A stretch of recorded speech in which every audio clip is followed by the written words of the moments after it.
कहानी की शुरुआत में हम देखते हैं कि उस रात शहर में ऐसा तूफान उठा था जैसा पहले कभी नहीं देखा गया था। तेज बारिश, आसमान में गूंजती बिजली और डरावनी हवाएं ऐसा महसूस करा रही थीं जैसे प्रकृति खुद दुनिया को खत्म करना चाहती हो। लेकिन शहर के लोगों को इस बात का बिल्कुल अंदाजा नहीं था कि ये कोई साधारण प्राकृतिक आपदा नहीं थी। असल में इस तूफान की शुरुआत हुई थी एक रहस्यमयी घने कोहरे से और अगली सुबह सब कुछ बदल गया। पूरा शहर एक अजीब और खतरनाक धुंध से ढक गया। ऐसी धुंध जिसमें कदम रखते ही लोग रहस्यमयी तरीके से गायब हो रहे थे। जो भी उसके अंदर गया वो कभी वापस नहीं आया। दरअसल देश की मिलिट्री के एक गुप्त प्रोजेक्ट की वजह से गलती से एक दूसरे डायमेंशन का दरवाजा खुल गया था और उसी दरवाजे से ऐसी भयावह चीजें इस दुनिया में आ गईं जो इंसानों के विनाश का कारण बनने वाली थीं। अब इस पूरे शहर में लोगों के लिए सुरक्षित जगह सिर्फ एक सुपरमार्केट बचा था, लेकिन वहां फंसे लोगों को अभी तक ये नहीं पता था कि बाहर उनके लिए कैसी मौत छिपी बैठी है। नदी किनारे बने एक घर में डेविड नाम का आदमी बैठा एक पेंटिंग बना रहा था। डेविड एक आर्टिस्ट था जो फिल्मों के पोस्टर डिजाइन करता था। अगले दिन उसे अपनी नई फिल्म का पोस्टर जमा करना था, इसीलिए बाहर इतना भयानक तूफान होने के बावजूद वो अपने काम में पूरी तरह डूबा हुआ था। लेकिन अचानक तूफान और ज्यादा खतरनाक हो जाता है। हवाओं की रफ्तार इतनी तेज हो जाती है कि घर की खिड़कियां तक कांपने लगती हैं। हालात खराब होते देख डेविड अपनी पत्नी स्टेफनी और बेटे बिली को लेकर बेसमेंट में चला जाता है। अगली सुबह तूफान शांत हो चुका था। डेविड और उसकी पत्नी बाहर निकलकर देखते हैं कि तूफान ने सब कुछ तबाह कर दिया है। घर के पास का एक बड़ा पेड़ टूटकर उनके घर पर गिर चुका था। उसकी एक मोटी शाखा सीधे डेविड के कमरे की खिड़की तोड़कर अंदर घुस गई थी, जिसकी वजह से उसकी बनाई हुई पेंटिंग खराब हो गई थी और कमरे में रखा सारा सामान भी बर्बाद हो चुका था। इतना ही नहीं, एक और पेड़ उसके बोट हाउस पर गिर गया था और उसे पूरी तरह नष्ट कर चुका था। लेकिन इन सब के बावजूद डेविड इस बात से खुश था कि उसकी पत्नी और बेटा सुरक्षित थे। तभी अचानक डेविड और स्टेफनी नदी की तरफ देखते हैं। नदी के ऊपर बहुत अजीब तरीके से एक घना बादल जमा हो रहा था। डेविड पहले सोचता है कि शायद ज्यादा बारिश की वजह से ऐसा हो रहा होगा, लेकिन बात काफी अजीब थी। बारिश के बाद पहाड़ों पर बादल दिखना आम बात थी, लेकिन नदी के ऊपर इतना घना कोहरा बनना बिल्कुल सामान्य नहीं था। फिर भी डेविड इस बात पर ज्यादा ध्यान नहीं देता, क्योंकि उस वक्त वो अपने पड़ोसी नॉर्टन पर बहुत गुस्सा था। नॉर्टन की जमीन पर खड़ा सूखा पेड़ टूटकर उसके बोट हाउस पर गिरा था। डेविड कई सालों से उसे वो पेड़ कटवाने के लिए कह रहा था, लेकिन नॉर्टन ने कभी उसकी बात नहीं सुनी और अब उसी वजह से डेविड का इतना नुकसान हुआ था। गुस्से में डेविड नॉर्टन के घर जाता है, लेकिन वहां पहुंचकर वो देखता है कि नॉर्टन खुद भी बहुत गुस्से में था। उसके घर के सामने भी एक पेड़ गिर गया था जिसने उसकी गाड़ी को पूरी तरह कुचल दिया था। ये देखकर डेविड को थोड़ी तसल्ली मिलती है कि नुकसान सिर्फ उसी का नहीं हुआ। फिर भी वो नॉर्टन के लिए दुख जताता है और वापस जाने लगता है। तभी नॉर्टन उससे पूछता है कि अगर वो सुपरमार्केट जा रहा हो तो क्या उसे भी लिफ्ट दे सकता है। डेविड हाँ कह देता है। कुछ देर बाद डेविड अपनी पत्नी से सामान की लिस्ट लेकर अपने बेटे बिली और नॉर्टन के साथ सुपरमार्केट की तरफ निकल पड़ता है। रास्ते में उन्हें कई मिलिट्री की गाड़ियां और सैनिक तेजी से जाते हुए दिखाई देते हैं। उन्हें देखकर नॉर्टन कहता है कि लगता है ये लोग नदी के पास पहाड़ी पर बने मिलिट्री बेस की तरफ जा रहे हैं। फिर वो डेविड से पूछता है कि क्या उसने एरोहेड प्रोजेक्ट के बारे में सुना है। नॉर्टन कहता है कि शहर में लोग बातें कर रहे हैं कि वहाँ कोई गुप्त रिसर्च चल रही है। डेविड कहता है कि उसने सिर्फ इतना सुना है कि वैज्ञानिक कोई मिसाइल डिफेंस सिस्टम बनाने पर काम कर रहे हैं। लेकिन नॉर्टन कहता है कि पड़ोस में रहने वाली मिस एडन का मानना है कि मिलिट्री को एलियंस की एक क्रैश हुई फ्लाइंग सॉसर मिली थी और उसके अंदर 3 जमे हुए एलियन भी थे। उसके हिसाब से मिलिट्री उन्हीं पर रिसर्च कर रही है। ये सुनकर डेविड हंसने लगता है और कहता है कि मिस एडन का दिमाग खराब हो चुका है। इसी तरह बातें करते हुए वो लोग सुपरमार्केट पहुंच जाते हैं। उस दिन सुपरमार्केट में काफी भीड़ थी। तूफान की वजह से पूरे इलाके की बिजली और फोन लाइन बंद थी। क्योंकि ये एक छोटा शहर था, इसलिए डेविड वहां के ज्यादातर लोगों को जानता था। वहीं उसे अपने बेटे बिली की टीचर आयरीन भी मिलती है। डेविड और बिली सामान खरीदने में लगे हुए थे कि तभी अचानक 3 सैनिक सुपरमार्केट के अंदर आते हैं। उनके चेहरे पर घबराहट साफ दिखाई दे रही थी। ऐसा लग रहा था जैसे वो यहाँ छिपने की कोशिश कर रहे हों। उसी वक्त एक मिलिट्री पुलिस ऑफिसर वहां पहुंच जाता है। वो उन सैनिकों पर बहुत गुस्सा होता है और चिल्लाकर कहता है कि पूरे शहर में इमरजेंसी लगी हुई है और उन्हें तुरंत ड्यूटी पर लौटना होगा। हालांकि सैनिक बताते हैं कि वो छुट्टी पर हैं, लेकिन ऑफिसर उनकी एक नहीं सुनता। वो कहता है कि वो सामने वाली मेडिकल शॉप तक जा रहा है और वापस आने तक उन्हें बाहर जीप में देखना चाहता है। इतना कहकर वो वहां से चला जाता है। डेविड दूर खड़ा ये सब देख रहा था और तभी अचानक पूरे शहर में सायरन बजने लगते हैं। सुपरमार्केट के अंदर मौजूद सभी लोग घबराकर बाहर देखने लगते हैं। पूरा शहर अचानक अजीब तरह से शांत हो चुका था और तभी एक बूढ़ा आदमी भागता हुआ सुपरमार्केट के अंदर घुसता है। उसकी नाक से खून बह रहा था और वो बुरी तरह डरा हुआ था। वो चिल्लाते हुए कहता है कि उस घने कोहरे के अंदर कुछ है। उसने मेरे दोस्त को मार दिया। मैं किसी तरह जान बचाकर यहाँ तक पहुंचा हूँ। उसकी बात खत्म होते ही पूरा इलाका तेजी से उस घने कोहरे से ढकने लगता है। तभी एक आदमी डरकर अपनी कार की तरफ भागता है। लेकिन कार तक पहुंचने से पहले ही कोहरा उसे घेर लेता है और अगले ही पल उसकी दर्दनाक चीख सुनाई देती है। उसकी चीख सुनते ही सुपरमार्केट के लोग तेजी से दरवाजे बंद कर देते हैं। कुछ ही सेकंड में पूरा सुपरमार्केट चारों तरफ से उस रहस्यमय धुंध से घिर जाता है। कोहरा इतना घना था कि बाहर कुछ भी दिखाई नहीं दे रहा था। सुपरमार्केट के अंदर मौजूद किसी भी इंसान को समझ नहीं आ रहा था कि बाहर आखिर हो क्या रहा है। कुछ लोगों का कहना था कि शायद किसी फैक्ट्री में केमिकल ब्लास्ट हुआ है और ये धुआं वहीं से आ रहा है।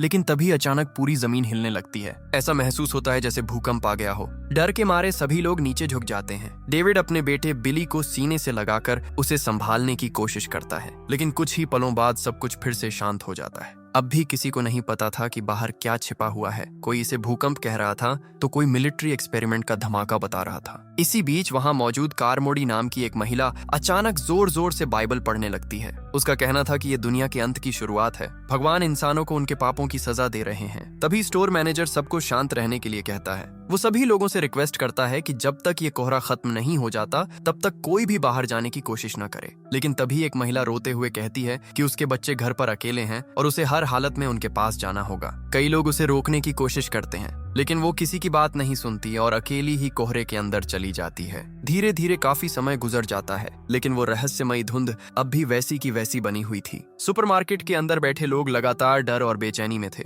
डेविड भी अपनी पत्नी स्टेफनी को लेकर परेशान था। डेविड अपने बेटे बिली, उसकी टीचर आयरीन और कुछ दूसरे लोगों के साथ एक कोने में बैठा था। आयरीन वहां उसकी मुलाकात अमांडा नाम की एक दूसरी टीचर से करवाती है। इसी दौरान स्टोर का असिस्टेंट मैनेजर ओली वहां आता है और बिली का हाल पूछता है। डेविड उससे बिली के लिए एक कंबल मांगता है। ओली बताता है कि स्टोर के पीछे लोडिंग डॉक वाले हिस्से में कंबल मिल सकते हैं। तब डेविड बिली को आयरीन के पास छोड़कर खुद लोडिंग डॉक की तरफ चला जाता है। वहां पहुंचकर वो देखता है कि जनरेटर बहुत ज्यादा गर्म हो चुका है और उसमें से धुआं निकल रहा है। डेविड तुरंत जनरेटर बंद कर देता है, जिसकी वजह से वहां चारों तरफ अंधेरा फैल जाता है। डेविड ये बात ओली को बताने के लिए वापस मुड़ता है, लेकिन तभी अचानक उसे बाहर से एक अजीब और भारी आवाज सुनाई देती है। डेविड धीरे से पीछे मुड़कर देखता है और तभी उसकी नजर स्टोरेज शटर पर पड़ती है। बाहर से कोई बहुत बड़ी चीज उस शटर को तोड़कर अंदर आने की कोशिश कर रही थी। ये देखकर डेविड डरकर तुरंत वहां से भागता है और ओली को सारी बात बताता है। ओली उसके साथ 2 मैकेनिक और स्टोर के एक लड़के को लेकर लोडिंग डॉक तक आता है, लेकिन वहां पहुंचने पर सब कुछ बिल्कुल शांत था। मैकेनिक डेविड का मजाक उड़ाने लगते हैं। उनका कहना था कि शायद डेविड ने किसी कुत्ते या बिल्ली की आवाज सुन ली होगी और डर गया होगा।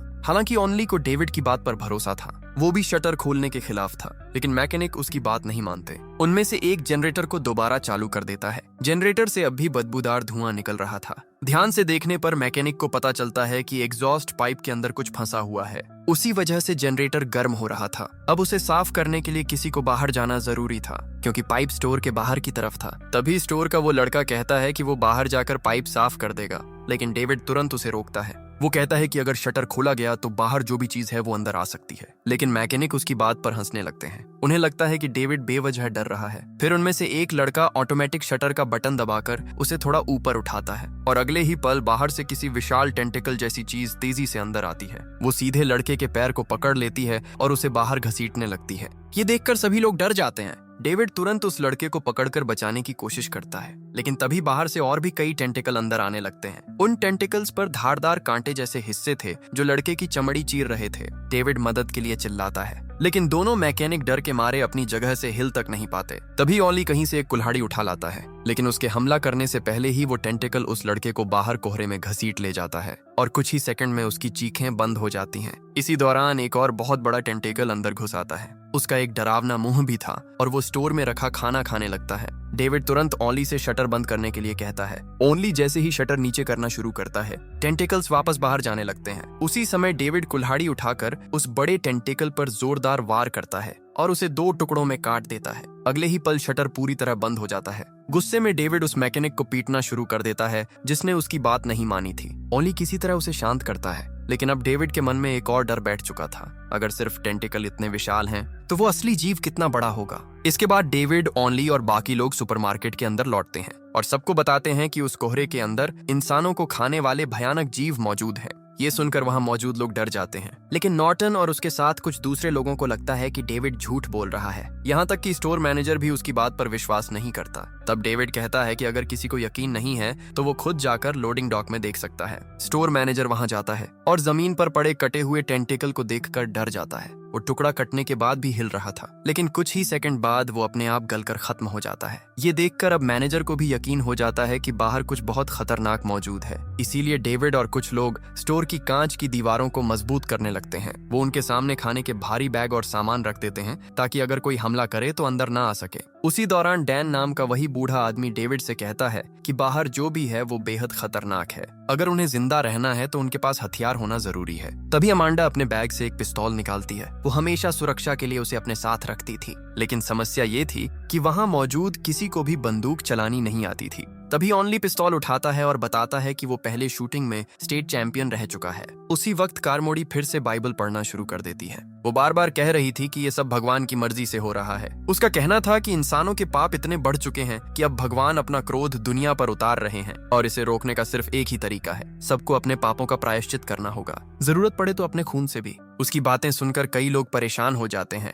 अमांडा गुस्से में आकर उसे थप्पड़ मार देती है और कहती है कि लोगों को डराना बंद करो, लेकिन कारमोड़ी कहती है कि बहुत जल्द सभी लोग भगवान से दया की भीख मांगेंगे और आखिर में उसी के पास मदद मांगने आएंगे। हालांकि उस वक्त वहां मौजूद ज्यादातर लोग कारमोड़ी की बातों को गंभीरता से नहीं लेते। इसी बीच नॉर्टन और उसके साथ कुछ लोग फैसला करते हैं कि वो यहाँ और नहीं रुकेंगे। उनका मानना था कि डेविड लोगों को डराकर अंदर रोकना चाहता है। डेविड उन्हें बहुत समझाने की कोशिश करता है। वो बार बार कहता है कि बाहर जाना मौत को बुलाने जैसा है, लेकिन नॉर्टन उसकी एक नहीं सुनता। तब डेविड उसे एक लंबी रस्सी देता है और कहता है कि अगर वो बाहर जाना ही चाहता है तो कम से कम रस्सी अपनी कमर में बांध ले। डेविड समझाता है कि अगर बाहर कुछ ना हुआ और वो सुरक्षित रहा तो लगभग 300 फीट जाने के बाद रस्सी काट दे। इससे अंदर मौजूद लोगों को पता चल जाएगा कि बाहर खतरा नहीं है, लेकिन नॉर्टन ये करने से भी मना कर देता है। तभी वहां मौजूद एक दूसरा आदमी रस्सी लेकर बाहर जाने को तैयार हो जाता है। वो कहता है कि उसकी कार में एक शॉटगन रखी है, अगर वो बंदूक मिल जाए तो सबकी सुरक्षा आसान हो जाएगी। इतना कहकर वो आदमी रस्सी अपनी कमर में बांधता है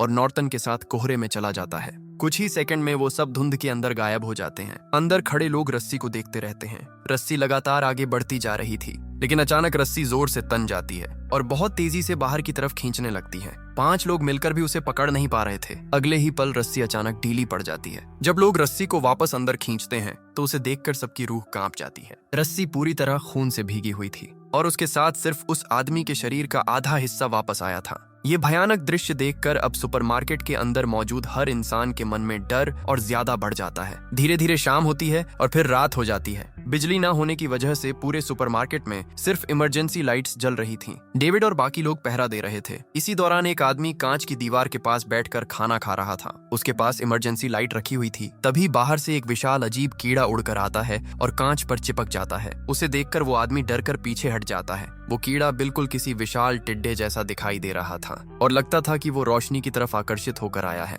लेकिन उसका आकार किसी भी सामान्य कीड़े से कई गुना बड़ा था। उसकी पूंछ में जहरीला डंक भी था। कुछ ही सेकंड में वहां ऐसे और भी कई विशाल कीड़े आ जाते हैं। सभी लोग डर और हैरानी से उन अजीब जीवों को देखने लगते हैं। तभी अचानक एक और भयानक जीव वहां उड़कर आता है। वो किसी प्राचीन उड़ने वाले डायनासोर जैसा दिख रहा था। वो उन कीड़ों का शिकार करने लगता है, लेकिन उसी दौरान उसके जोरदार टकराने से कांच की दीवार का एक हिस्सा टूट जाता है और अगले ही पल वो कीड़े सुपरमार्केट के अंदर घुसने लगते हैं। अब अंदर पूरी तरह अफरा तफरी मच जाती है। लोग झाड़ू, डंडे और जो भी हाथ में आता है उससे उन कीड़ों को मारने की कोशिश करने लगते हैं, लेकिन तभी एक कीड़ा एक महिला की गर्दन पर डंक मार देता है। कुछ ही सेकंड में उसकी गर्दन बुरी तरह सूज जाती है और वो वहीं मर जाती है। इसी दौरान वो उड़ने वाला शिकारी जीव भी अंदर घुस आता है और एक आदमी की गर्दन पकड़कर उसे खाने लगता है। ये देखकर डेविड तुरंत एक कपड़े में आग लगाता है और उस जीव को जलाने की कोशिश करता है। उसे देखकर दूसरा आदमी भी आग जलाने की कोशिश करता है, लेकिन जल्दबाजी में वो खुद ही आग की चपेट में आ जाता है। दूसरी तरफ एक कीड़ा कारमोड़ी के शरीर पर आकर बैठ जाता है। कारमोड़ी डर के मारे बिल्कुल स्थिर खड़ी रहती है और भगवान से प्रार्थना करने लगती है। अजीब बात ये थी कि वो कीड़ा उसे नुकसान पहुंचाए बिना उड़ जाता है। अब कारमोड़ी को और ज्यादा यकीन हो जाता है कि भगवान उसे बचा रहे हैं और वो खुद को भगवान की चुनी हुई इंसान समझने लगती है। इधर डेविड और अमांडा मिलकर उस उड़ने वाले शिकारी जीव को मार गिराते हैं, लेकिन तभी एक दूसरा शिकारी जीव सीधे बिली की तरफ बढ़ने लगता है। उसी समय ओली तुरंत अपनी पिस्तौल निकालता है और गोली मारकर उसे खत्म कर देता है। आखिरकार किसी तरह सभी कीड़ों और उन जीवों को मार दिया जाता है। इसके बाद लोग टूटे हुए कांच को प्लाईवुड और टेप से बंद कर देते हैं ताकि बाहर की कोई चीज दोबारा अंदर ना आ सके। अब सब थोड़ी राहत की सांस लेते हैं, लेकिन इस घटना के बाद सुपरमार्केट के कई लोग कारमोड़ी की बातों पर विश्वास करने लगते हैं। उन्हें लगने लगता है कि सच में भगवान इंसानों को सजा दे रहे हैं। धीरे धीरे कार मोड़ी लोगों के मन में डर भरकर उन्हें अपने पक्ष में करने लगती है। यहाँ तक कि एक महिला डर और निराशा में खुद अपनी जान ले लेती है। दूसरी तरफ वो आदमी जो आग में जल गया था, वो दर्द से तड़पते हुए मौत की भीख मांग रहा था। हालात अब पहले से भी ज्यादा खराब हो चुके थे। तभी डेविड फैसला करता है कि उन्हें हर हाल में सामने वाली मेडिकल शॉप तक जाना होगा। वहां से दवाइयां लाने के बाद वो लोग इस सुपरमार्केट को छोड़कर किसी सुरक्षित जगह जाने की कोशिश करेंगे। लेकिन तभी एक आदमी कहता है कि उन्हें कहीं जाने की जरूरत नहीं है। सुपरमार्केट में बहुत सारा खाना मौजूद है, वो लोग यहाँ कई दिनों तक जिंदा रह सकते हैं। लेकिन डेविड कहता है कि इस जगह की दीवारें कांच की हैं। अगर बाहर के जीवों ने हमला किया तो ये जगह ज्यादा देर सुरक्षित नहीं रहेगी। और सबसे बड़ा खतरा कार मोड़ी थी। डेविड कहता है कि वो भगवान के नाम पर लोगों को अंधविश्वास में धकेल रही है। उसने बलि देने की बातें शुरू कर दी हैं। डेविड को डर था कि कहीं वो किसी इंसान की बलि ना मांगने लगे और हो सकता है अगली बार उसकी नजर बिली पर पड़े। इसीलिए डेविड वहां से निकलना चाहता था। वो बताता है कि उसकी कार में 8 लोग बैठ सकते हैं। अगर वो किसी तरह गाड़ी तक पहुंच गए तो शायद वहां से बच निकलना संभव हो, लेकिन उससे पहले दवाइयां लाना जरूरी था। इसके बाद डेविड उन 3 सैनिकों से भी मदद मांगता है जो अब तक चुपचाप बैठे हुए थे। हालांकि उनमें से 2 सैनिक साफ मना कर देते हैं, लेकिन तीसरा सैनिक उनके साथ जाने के लिए तैयार हो जाता है। जैसे ही डेविड और बाकी लोग मेडिकल स्टोर जाने के लिए तैयार होते हैं, कारमोड़ी उनके रास्ते में आकर खड़ी हो जाती है। वो कहती है कि अगर वो लोग बाहर गए तो उन राक्षसों को अपने साथ यहाँ ले आएंगे और इससे यहाँ मौजूद बाकी लोग भी खतरे में पड़ जाएंगे। कारमोड़ी की बात सुनकर कुछ लोग उसका समर्थन करने लगते हैं, लेकिन तभी आयरीन गुस्से में एक कैन उठाकर कारमोड़ी की तरफ फेंकती है और कहती है कि अगर मदद नहीं कर सकती तो चुप रहे। इसके बाद डेविड, अमांडा, डैन, ओनली और बाकी लोग हथियार लेकर सुपरमार्केट से बाहर निकल जाते हैं। बाहर का कोहरा अब भी उतना ही घना था, इतना कि सामने चल रहा इंसान भी ठीक से दिखाई नहीं दे रहा था। सब लोग बहुत सावधानी से मेडिकल स्टोर की तरफ बढ़ते हैं। काफी मुश्किल के बाद वो लोग मेडिकल स्टोर तक पहुंच जाते हैं। स्टोर का दरवाजा खुला हुआ था। डेविड सबको सावधान रहने के लिए कहता है, क्योंकि अंदर कुछ भी हो सकता था। इसके बाद वो लोग धीरे धीरे अंदर घुसते हैं और दवाइयां इकट्ठा करना शुरू करते हैं। इसी दौरान डैन और कुछ दूसरे लोग मेडिकल स्टोर के अंदर बाकी जगहों की जांच करने लगते हैं। उन्हें उम्मीद थी कि शायद वहां कोई जिंदा इंसान मिल जाए, लेकिन कुछ दूर जाते ही वो लोग जो देखते हैं उसे देखकर उनके शरीर में सिहरन दौड़ जाती है। छत से कई इंसानों की लाशें लटक रही थीं। उनके पूरे शरीर पर मोटे मकड़ी के जाले लिपटे हुए थे।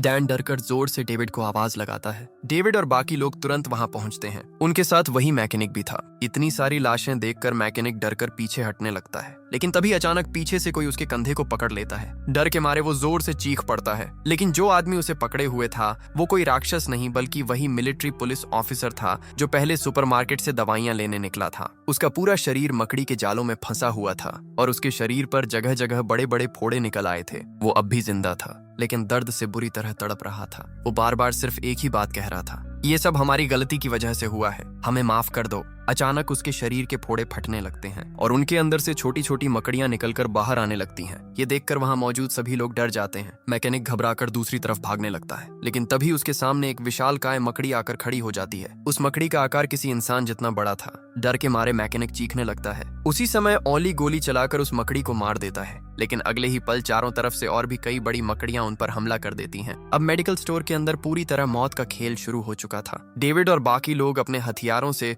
उन मकड़ियों को मारने की कोशिश करते हैं, लेकिन उन मकड़ियों के जालों में किसी तेजाब जैसी चीज थी। उनमें से एक जाला एक लड़के के पैर पर गिरता है और उसका पैर बुरी तरह जलने लगता है। डेविड और बाकी लोग उसे बचाकर बाहर खींचने की कोशिश करते हैं, लेकिन तभी कई मकड़ियां उन पर टूट पड़ती हैं। इस हमले में डेविड के साथ आए कई लोग मारे जाते हैं। उसी दौरान जालों में फंसा हुआ मिलिट्री ऑफिसर नीचे गिर जाता है और उसके शरीर के सारे फोड़े एक साथ फट जाते हैं। हजारों छोटी मकड़ियां उसके शरीर से निकलकर जमीन पर फैल जाती हैं। ये देखकर सभी लोग बुरी तरह डर जाते हैं। अब वहां रुकना नामुमकिन था, लेकिन जिस लड़के का पैर जल चुका था वो अब तक मर चुका था। मजबूरी में डेविड और बाकी लोगों को उसे वहीं छोड़कर भागना पड़ता है। किसी तरह जान बचाते हुए वो लोग वापस सुपरमार्केट पहुंच जाते हैं। अब डेविड को पूरी तरह समझ आ चुका था कि बाहर का खतरा कितना भयानक है। इसीलिए वो फैसला करता है कि फिलहाल सुपरमार्केट में रहना ही सबसे सुरक्षित होगा। इस तरह एक और रात बीत जाती है, लेकिन अब सुपरमार्केट के अंदर हालात तेजी से बदल रहे थे। कारमोड़ी धीरे धीरे वहां मौजूद आधे से ज्यादा लोगों को अपने अंधविश्वास में फंसा चुकी थी। यहाँ तक कि वही मैकेनिक भी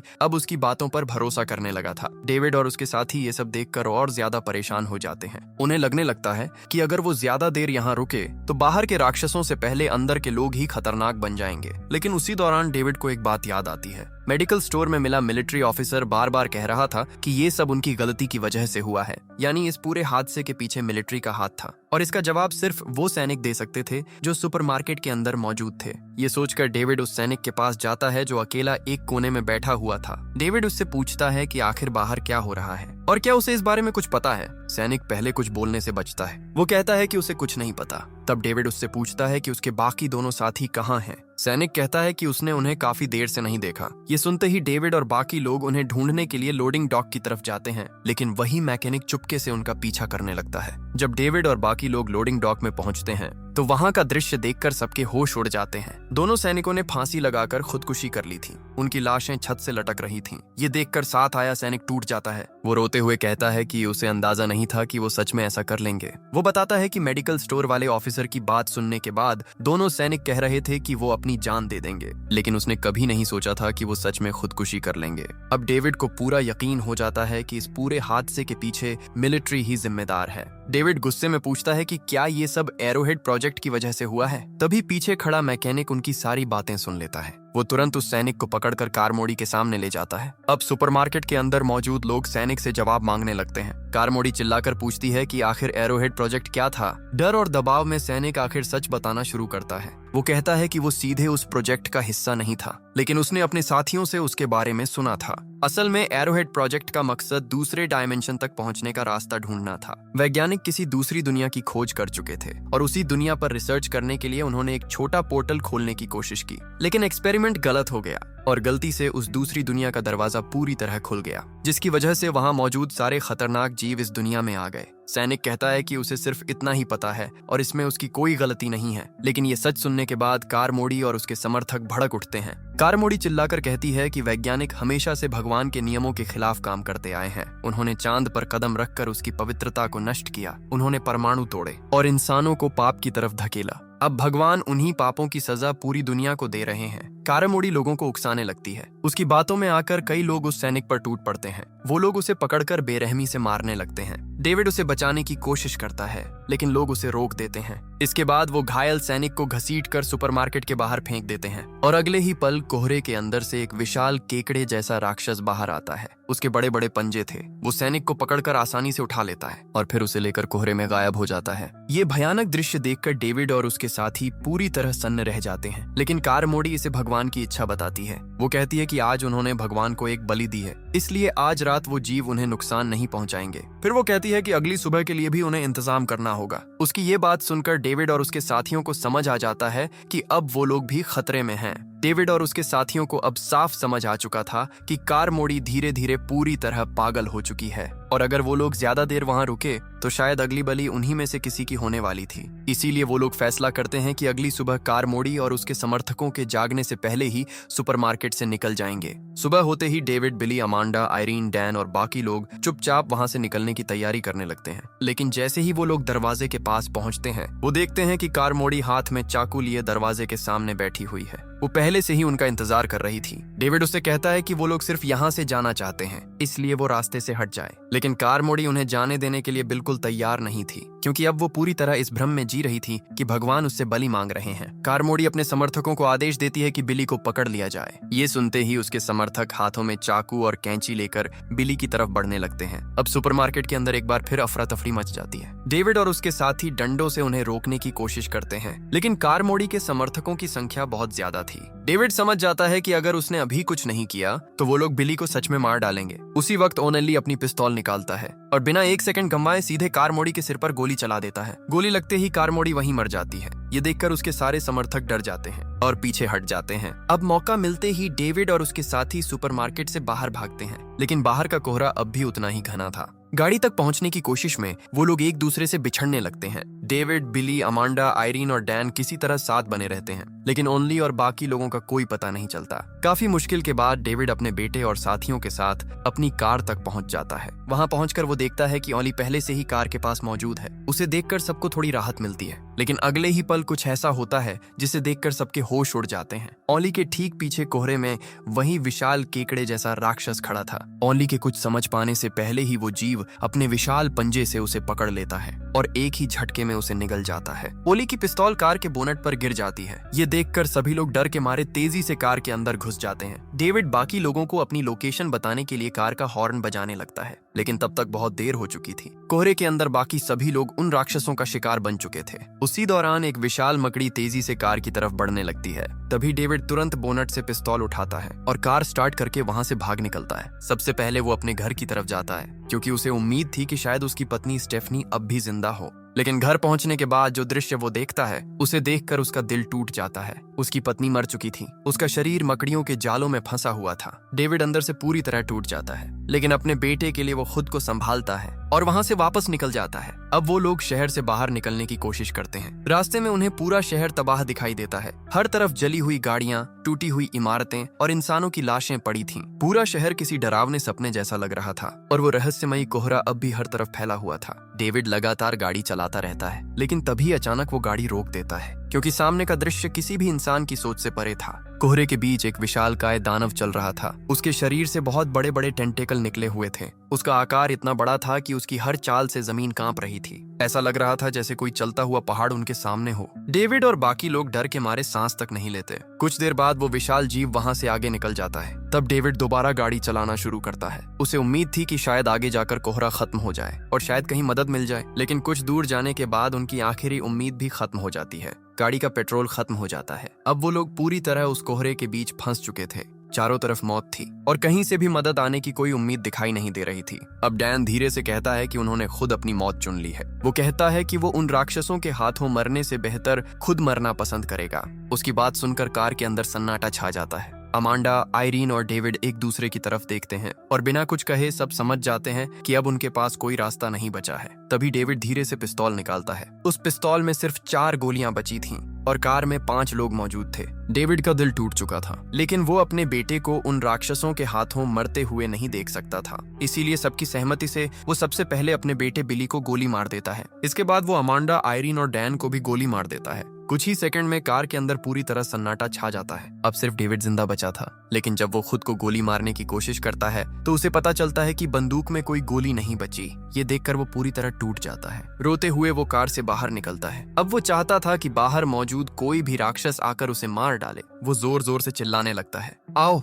मुझे मार डालो, मुझे खत्म कर दो। लेकिन तभी अचानक कोहरे के अंदर से कुछ आवाजें आने लगती हैं। डेविड समझता है कि शायद कोई राक्षस उसकी तरफ आ रहा है। वो आंखें बंद करके मौत का इंतजार करने लगता है, लेकिन अगले ही पल उसके सामने जो आता है उसे देखकर उसके पैरों तले जमीन खिसक जाती है। कोहरे के अंदर से मिलिट्री के कई टैंक और गाड़ियां बाहर निकलती हैं। मिलिट्री ने आखिरकार उस दूसरे डायमेंशन का दरवाजा बंद कर दिया था और अब वो पूरे इलाके से उन राक्षसों को खत्म कर रहे थे। उनके साथ कई बचाए गए लोग भी थे और उन्हीं लोगों में वो महिला भी मौजूद थी, जो शुरुआत में अपने बच्चों के पास जाने के लिए अकेली सुपरमार्केट से बाहर निकल गई थी। यानी अगर डेविड कुछ मिनट और इंतजार कर लेता तो उसके बेटे समेत सभी लोग बच सकते थे। ये सच समझते ही डेविड वहीं घुटनों के बल गिर जाता है। वो जोर जोर से रोने लगता है। उसने अपने हाथों से अपने बेटे और अपने साथियों की जान ले ली थी और अब उसके पास सिर्फ पछतावा बचा था। इसी दर्दनाक एहसास के साथ इस कहानी का अंत हो जाता है।